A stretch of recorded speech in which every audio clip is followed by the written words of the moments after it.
Hello students, हम समिश्र संख्या पढ़ रहे हैं। हमने काफी थ्योरी कंप्लीट कर ली है, काफी थ्योरी हमारी बाकी है। उससे पहले अब मैं क्या करना चाहूंगा, प्रश्न वाला 5.1 करवाना चाहूंगा, उससे कुछ क्वेश्चन कराना चाहूंगा जिससे आप में कॉन्फिडेंस है कि आपको समझ में आने लग गया है। देखिए अभी तक हमने पढ़ा क्या है। हमने सबसे पहले समिश्र संख्या के बारे में जाना। हमने समिश्र संख्या को z से निरूपित किया, इसे a प्लस आयोटा b के बारे में बताया।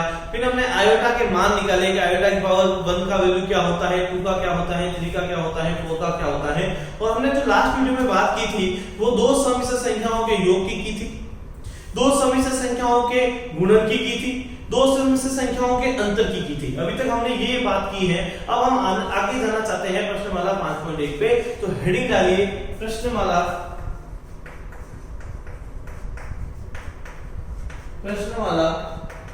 5.1। क्या कह रहा है, क्वेश्चन पढ़ते हैं। प्रश्न 1 से 10 तक की समिश्र संख्याओं को प्रत्येक को a प्लस आयोटा b के रूप में व्यक्त करना है। जो 1 से 10 तक के क्वेश्चन दे रखे हैं इन्हें सभी को a प्लस आयोटा b के रूप में व्यक्त करना है। तो सबसे पहला क्वेश्चन किया जा रहा है। देखिए सबसे पहला क्वेश्चन क्या कह रहा है, यहां लिखा गया है 5 आयोटा और यहां लिखा गया है -3/5 आयोटा। ये लिखा गया है। देखिए कैसे गुणा होगा। आपको कुछ नहीं करना है, गुणांक को गुणांक से गुणा कर दीजिए। 5 का गुणा कर दीजिए -3/5 से। 5 का गुणा किससे कर दीजिए, -3/5 से। और आयोटा का गुणा कर दीजिएगा किससे, आयोटा से। ठीक है, तो आप देखेंगे 5 से 5 कट जाएगा तो -3 और यहां बच जाएगा आयोटा स्क्वायर। क्या बच गया, आयोटा स्क्वायर। ठीक है, -3 नहीं और आयोटा स्क्वायर की वैल्यू कितनी होती है, -1। तो आपको जो मिलने वाला है वो 3 मिलने वाला है। लेकिन मेरे क्वेश्चन में ये कहा गया था कि इसे a प्लस आयोटा b के रूप में निरूपित कीजिए। तो इस तरीके से हमें निरूपित करना होगा 3 प्लस आयोटा 0। तो देखिए मैंने इस संख्या को किसके रूप में निरूपित कर दिया, a प्लस आयोटा b के रूप में। देखिए किस तरह से निरूपित किया जा रहा है, z बराबर a प्लस आयोटा b। तो हमारा पहला क्वेश्चन कंप्लीट हो गया। वीडियो पॉज कीजिए, नोट डाउन कीजिए, कोई भी प्रॉब्लम हो पूछ लीजिएगा।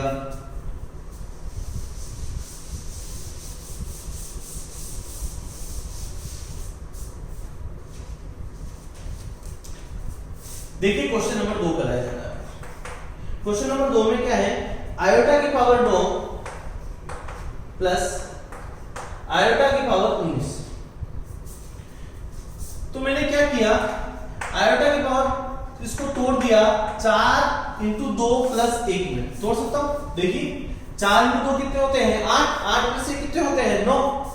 प्लस आयोटा उसको भी मैंने तोड़ दिया 4 × 4 + 3 में, यानी 4 चौक कितने होते हैं, 16। 16 + 3 कितने हो गए, 19। तो इस तरीके से इसको तोड़ा जा सकता है। 9 को मैंने तोड़ दिया है 4 × 2 + 1 में और मैंने 19 को तोड़ दिया है 4 × 4 + 3 में। ढंग से समझिएगा मैंने क्या किया है।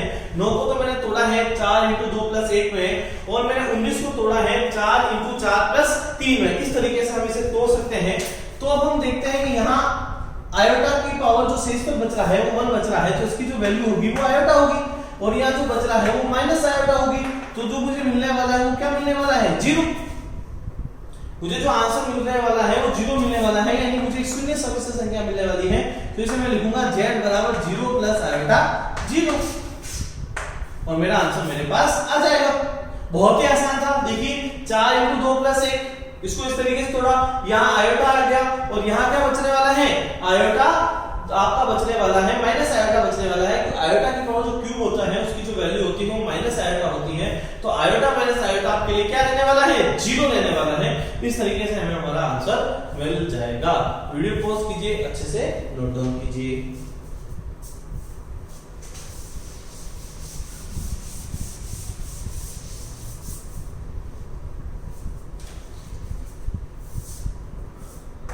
क्वेश्चन नंबर 3 आपके लिए होमवर्क रहेगा। क्वेश्चन नंबर 4 कराया जाना है। 4 में लिखा गया है 3, यहां लिखा गया है 7 प्लस आयोटा 7 प्लस आयोटा यहां 7 प्लस यहां आयोटा 7। चलिए इसको हल करते हैं, किस तरीके से करना है। पहला कार्य ये करते हैं कि इसके ब्रैकेट खोल देते हैं, क्योंकि जब तक ब्रैकेट नहीं खुलेंगे तब तक मुझे पता नहीं चलेगा आयोटा किसके पास में है किसके पास नहीं है, यानी तब तक मुझे अगर वास्तविक और काल्पनिक भागों के मानों का ज्ञान नहीं होता तब तक मैं इस क्वेश्चन को हल करने में सक्षम नहीं हूं। चलिए स्टार्ट करते हैं। 3 का भाग 7 में करेंगे तो यहाँ 21 आने वाला है, 3 को इससे करेंगे तो यहाँ 21 आयोटा आने वाला है, सही। 3 को यदि 7 से गुणा कर दिया जाए तो 21 मिलेगा और 3 को 7 से कर देंगे तो 21 आयोटा मिलने वाला है। यहाँ करूंगा तो यहाँ 7 आयोटा मिल जाएगा और इसे करूंगा तो आयोटा स्क्वायर इनटू 7 मिल जाएगा, यही मिलेगा, ठीक है। 21 का 21 आएगा, 21 और 7 कितने होते हैं 28 आयोटा, 21 आयोटा प्लस 7 आयोटा कितने हो जाएंगे 28 आयोटा, और ये आयोटा स्क्वायर की वैल्यू -1 होती है तो यहाँ बच जाएगा -7। तो 21 में से 7 घटाया जा सकता है, जैसे 21 में से 7 घटाया जाता है तो 14 प्लस 28 आयोटा मुझे मिल सकता है। तो मैंने कह दिया जो मेरे z की वैल्यू आ गई 14 प्लस 28 आयोटा आ गई, और मैंने इसे किससे प्रकार निरूपित कर दिया, z बराबर a प्लस आयोटा b के रूप में मैंने इसे प्रदर्शित कर दिया है। देख लीजिए बहुत ही आसानी से हमने कर लिया। किसमें प्रदर्शित करना है, z बराबर a प्लस आयोटा b। यदि मैं आपसे पूछ लूं कि यहाँ इसका वास्तविक भाग क्या है तो आप कहेंगे वास्तविक भाग तो 14 है। अगर मैं आपको ये पूछ लूं कि इसका काल्पनिक भाग क्या है तो आप क्या कहेंगे, काल्पनिक भाग तो 28 है या नहीं है। वास्तविक भाग क्या है 14 और काल्पनिक भाग क्या है 28। इस तरीके से इसे अच्छे से समझा जा सकता है। वीडियो पॉज कीजिए, नोट डाउन कीजिए, कोई भी प्रॉब्लम हो जरूर पूछिएगा।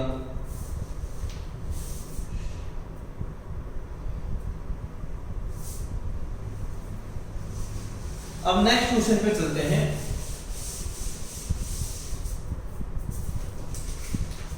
Question number 5। क्वेश्चन नंबर 5 में क्या है, देखिए 1 minus iota minus -1 plus iota 6, ये है, इसको हल करना है। तो बिल्कुल एज इट इज पिछले वाले क्वेश्चन की तरह ही है, बस ब्रैकेट ओपन करना है, अपना वैल्यू अपने सामने आएगा 1 minus iota minus minus plus का 1 आ जाएगा और ये माइनस का आयोटा 6 आ जाएगा। तो 1 और 1 कितने होते हैं 2 और 6 और 1 कितने होते हैं 7 आयोटा। तो मैंने लिख दिया z बराबर 2 माइनस 7 आयोटा, और सिंपली तरीके से मैंने इसे परिवर्तित कर दिया है z बराबर a प्लस आयोटा b के रूप में। अच्छा देखिए आप एक चीज नोटिस करेंगे या माइनस है, जैसे इस तरीके से भी लिखा जा सकता है,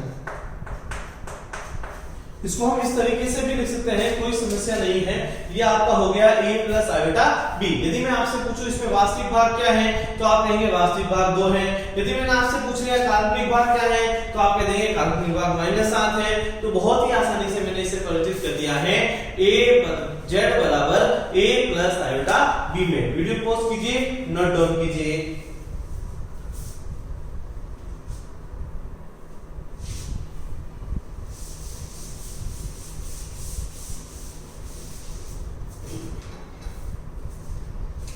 नेक्स्ट क्वेश्चन देखिएगा, क्वेश्चन नंबर 6। क्वेश्चन नंबर 6 में क्या लिखा गया है, 1/5 आयोटा 2/5 माइनस 4 प्लस आयोटा 5/2। ठीक है, अब मुझे करना क्या है, 1/5 आयोटा 2/5 माइनस 4 माइनस आयोटा 5/2, ये लिखा गया है। 1/5 प्लस आयोटा 2/5 माइनस 4 और माइनस आयोटा 5/2। मैंने क्या किया, वास्तविक भाग को वास्तविक भाग के पास रख दिया। 1/5 माइनस 4 प्लस आयोटा कॉमन ले लिया तो यहाँ आया 2/5 माइनस के 5/2, ये आने वाला है। ठीक है, 2/5 माइनस के 5/2। मैंने यहाँ लसागु ले लिया, यहाँ लसागु कितना था 5, तो यहाँ आएगा 1 माइनस 5 20, ये बचने वाला है। प्लस आयोटा मैंने यहाँ लसागु ले लिया तो यहाँ लसागु मिला मुझे 10, क्या मिलने वाला है 10। 5 का भाग 10 में 2 बार जाएगा तो यहाँ 4 आने वाला है, 2 का भाग यहाँ 5 बार जाएगा तो यहाँ 25 आने वाला है। तो यहाँ तो मुझे मिलेगा माइनस के 19/5 माइनस प्लस आयोटा यहाँ जो मिलेगा वो माइनस के 21/10 मिलने वाले हैं। ठीक है, इसको मैंने और अच्छे से खोल दिया तो मुझे जो z मिलने वाला है वो माइनस के 19/5 प्लस आयोटा यहाँ मिलने वाला है माइनस के 21/10। तो मेरे पास वैल्यू आ गई z बराबर -19/5 प्लस आयोटा -21/10। तो क्या मैंने इसे लिख दिया है? देखिए मैंने इसे लिख दिया है z बराबर a प्लस आयोटा b के रूप में। मैंने किस रूप में लिख दिया है? z बराबर a प्लस आयोटा b। बहुत ही आसानी से आप इसमें लिख सकते हैं। यदि आप इसमें मुझसे पूछेंगे कि वास्तविक भाग का मान क्या है, तो मैं वास्तविक भाग का मान आपको बताने वाला हूं -19/5। यदि आप मुझे काल्पनिक मान पूछने वाले हैं तो मैं काल्पनिक भाग बताने वाला हूं -21/10। तो इस तरीके से आप ये चीज समझ सकते हैं और आसानी से आपको समझ में आ सकती है। वीडियो पॉज कीजिए, नोट डाउन कीजिए, कोई भी प्रॉब्लम हो जरूर पूछिएगा।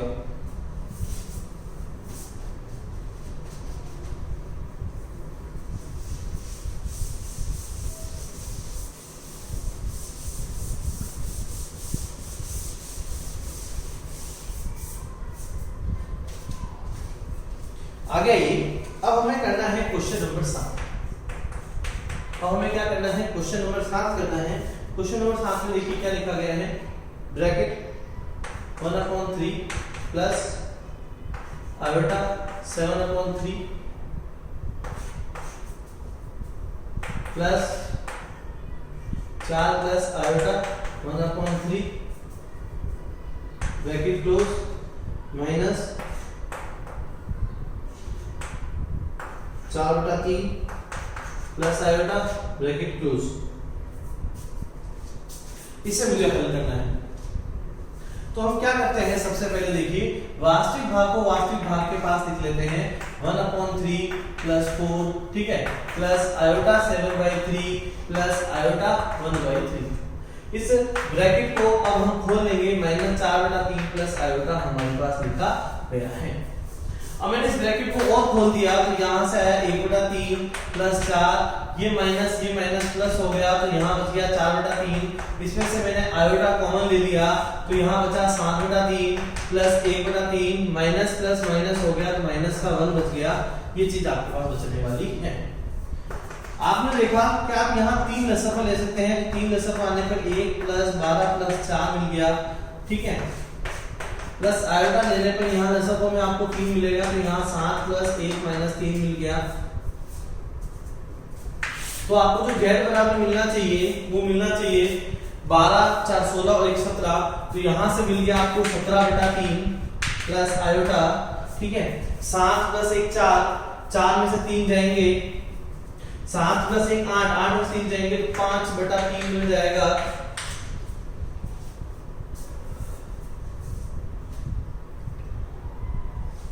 ठीक है, 5। तो हमारे पास जो आंसर आने वाला है z बराबर हमें मिलने वाला है 17/3 प्लस आयोटा 5/3। यदि मैं आपसे इसमें से वास्तविक भाग पूछूंगा तो वास्तविक भाग का जो मान है वो 17/3 है और जो काल्पनिक भाग का मान है वो 5/3 है। तो इस प्रकार हम अपना मान निकाल सकते हैं और हमें कोई भी समस्या नहीं आएगी।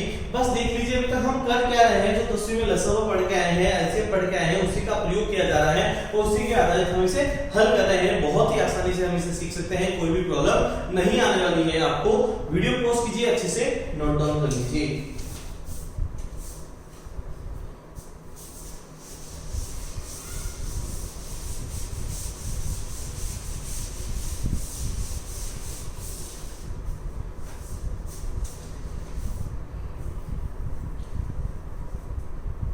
क्वेश्चन नंबर 8 देख लीजिए, 1 माइनस आयोटा की पावर 4, इसे हल करना है।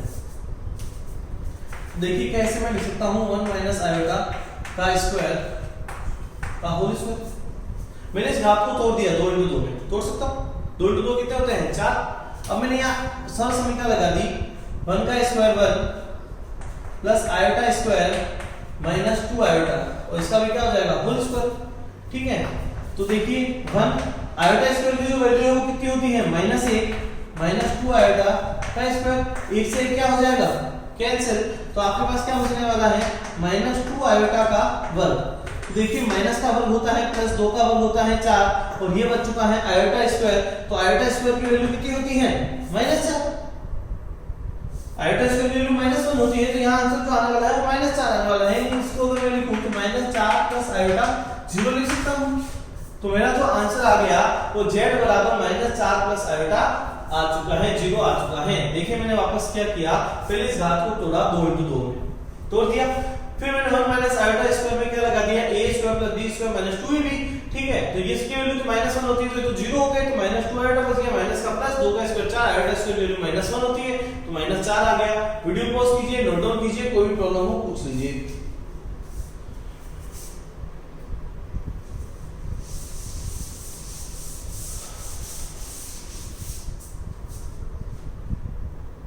नेक्स्ट क्वेश्चन देखिए,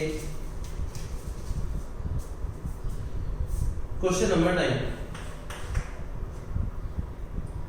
1 प्लस 3 आयोटा की पावर 3। तो हमें यहाँ एक आइडेंटिटी लगानी होगी a प्लस b का होल स्क्वायर। ठीक है, तो मैंने लगा दिया a cube 3 a square b plus 3 a b square plus b cube.